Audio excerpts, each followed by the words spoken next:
जय श्री कृष्ण। तो आज हम आपको बताएंगे एकादशी के बारे में। तो हिंदू पंचांग के अनुसार भाद्र मास के शुक्ल पक्ष की एकादशी तिथि जो 14 सितंबर 2024 14 सितंबर को रात 8:41 तक रहेगी। ऐसे में परिवर्तनीय एकादशी के दिन भगवान विष्णु की पूजा का बहुत ही शुभ मुहूर्त माना जाता है। सुबह 7:38 से 9:11 तक रहेगा शुभ मुहूर्त। इसके बाद राहु काल शुरू हो जाएगा। बता दें कि यह दिन राहु काल सुबह 9:11 बजे से 10:44 तक है। इस साल भाद्रपद मास के अंतिम एकादशी के दिन कई शुभ योग बन रहे हैं। ऐसे में भगवान विष्णु की पूजा करने और व्रत रखने से कई अधिक फलों की प्राप्ति हो सकती है। इस दिन उत्तर आषाढ़ा नक्षत्र के साथ रवि और शोभन योग बन रहा है। इस दिन शोभन योग सुबह से लेकर शाम को 6:18 तक है। इसके साथ ही रवि योग सुबह 6:06 से रात 8:32 तक है। इसके अलावा उत्तर आषाढ़ा नक्षत्र सूर्योदय से रात 8:32 तक है। परिवर्तनीय एकादशी के दिन दिन भर व्रत रखने के बाद द्वादशी तिथि को पारण करना चाहिए। हिंदू पंचांग के अनुसार व्रत का पारण 15 सितंबर को सुबह 6:06 से सुबह 8:34 तक है। इसके साथ ही इस दिन द्वादशी तिथि का समापन शाम को 6:12 पर होगा। आइए हम आपको ये एकादशी का महत्व बताते हैं। हिंदू धर्म में परिवर्तनीय एकादशी का विशेष महत्व है। भाद्रपद महीने के शुक्ल पक्ष की एकादशी तिथि का विशेष महत्व है। इस दिन भगवान विष्णु करवट लेते हैं।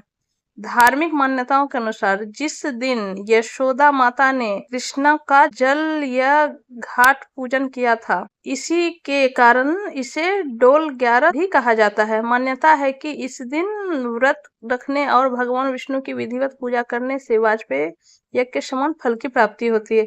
इसके साथ ही मोक्ष की इच्छा पूरी होती है, पापों से भी मुक्ति मिलती है। परिवर्तनीय एकादशी व्रत भाद्र शुक्ल एकादशी तिथि को है। यह भाद्रपद की अंतिम एकादशी है। इस दिन भगवान विष्णु करवट बदलते हैं। भाद्रपद की अंतिम एकादशी यानी परिवर्तनीय एकादशी। वैसे शुभ पूजा मुहूर्त पारण सारा चीज मैंने आपको पहले बता दिया है। इस एकादशी को जल झूलनी एकादशी और पद्मा एकादशी भी कहा जाता है। काशी के विद्वानों के अनुसार इस समय चतुर्मास का भाद्र माह चल रहा है। भगवान विष्णु इस समय योग निद्रा में होते हैं। भाद्रपद शुक्ल एकादशी तिथि को भगवान विष्णु अपना करवट बदलते हैं। इस वजह से इसका नाम परिवर्तनीय एकादशी है। परिवर्तनीय एकादशी का व्रत और पूजन करने से पाप मिटते हैं और जीवन के अंत में वैकुंठ की प्राप्ति होती है। आइए जानते हैं कि भाद्रपद की अंतिम एकादशी यानी परिवर्तनीय एकादशी कब है। परिवर्तनीय एकादशी की पूजा का मुहूर्त और पारण समय क्या होगा, मैं फिर से बता देती हूँ। आगे मैं कथा भी बताऊंगी इनसे जुड़ी। ये एकादशी को आप कौन सी कथा सुने। हिंदू कैलेंडर के अनुसार इस साल भाद्र माह के शुक्ल पक्ष की एकादशी तिथि 13 सितंबर शुक्रवार को रात 10:30 से प्रारंभ होगी। इस तिथि का समापन 14 सितंबर शनिवार को रात 8:41 पर होगा। उदया तिथि के आधार पर परिवर्तनीय एकादशी का योग व्रत 14 सितंबर शनिवार को रखा जाएगा। मैं आपको संक्षेप में परिवर्तनीय एकादशी व्रत कथा बताती हूँ। त्रेता युग में भगवान विष्णु का महान भक्त राजा बलि हुआ।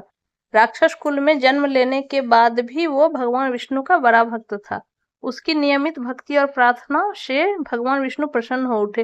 राजा बलि राजा विरोचन के पुत्र और प्रहलाद के पौत्र थे और ब्राह्मणों की सेवा करते थे। परिवर्तनीय एकादशी के दिन भगवान विष्णु और माता लक्ष्मी का पूजन किया जाता है। इस व्रत को रखने से व्यक्ति को सुख समृद्धि और धन की प्राप्ति होती है। हिंदू धर्म में एकादशी व्रत का खास महत्व माना गया है। प्रत्येक महीने 2 एकादशी तिथि पड़ती है, जिसमें से कृष्ण पक्ष और शुक्ल पक्ष की दूसरी एकादशी।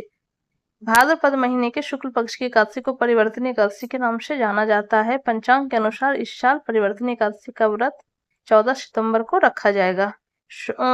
इस दिन पूजा के बाद व्रत कथा अवश्य पढ़नी चाहिए, क्योंकि बिना कथा का कोई भी व्रत पूरा नहीं माना जाता है।